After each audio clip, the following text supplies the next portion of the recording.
కాబోతుంది అనేది మనకు స్పష్టంగా అర్థమవుతుంది తెలంగాణలో. ఒక్క నిమిషం శ్రీధర్ రెడ్డి గారు, సరే ఇవన్నీ ఒక అంశం అయితే పార్టీ వీకెన్ అయిపోతుంది రోజు రోజుకి. పెద్ద పెద్ద లీడర్లు ఎంపీలు ఎమ్మెల్యేలు వెళ్ళిపోతున్నారు. ఇవాళ కూడా ఒక ఎమ్మెల్యే వెళ్ళి బీజేపీలో చేరినారు. కడియం శ్రీహరి గారి పేరు వస్తుంది కాంగ్రెస్లో చేరబోతున్నారని ఎమ్మెల్యేగా. సో ఈ సిచ్యువేషన్ లో బీఆర్ఎస్ పార్టీ జనంలో ఇంకా పల్సన్. నేను ఏమంటున్నా అంటే వాళ్ళందరినీ 2 minutes వాళ్ళందరినీ ఎమ్మెల్యేలను చేసింది ఎంపీలను చేసిందే కేసీఆర్ గారు.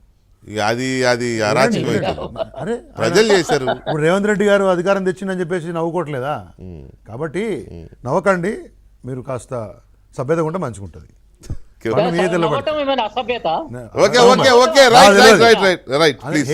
అనిపిస్తే ఫకర్ పనికిరాదని చెప్తున్నా.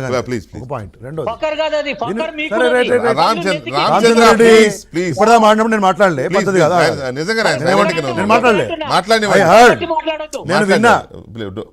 నేనేమంటే ఒకటి, వాళ్ళందరూ కేసీఆర్ బీఫామ్ ఇస్తేనే కేసీఆర్ బొమ్మ పెట్టుకొని పోయిన వాళ్ళు ఎవరైనా ఉంటే వాళ్ళు ఈ రాష్ట్రంలో కొన్ని వందల మంది ఎమ్మెల్యేలు అయినరు, ఎంపీలు అయినరు, ఎమ్మెల్సీలు అయినరు, రాజ్యసభ సభ్యులు అయినరు, జెడ్పీ చైర్మన్లు అయినరు, ఇవన్నీ అయినరు. పోయిన వాళ్ళు పోతే మళ్ళీ చేసుకుంటాం, తయారు చేసి ఏం ఫరక్ పడదు. నేనేం చెప్పిన ఇవాళ పొద్దున కూడా చెప్పినాను, కేసీఆర్ గారి బొమ్మ పెట్టుకొని పోతాం.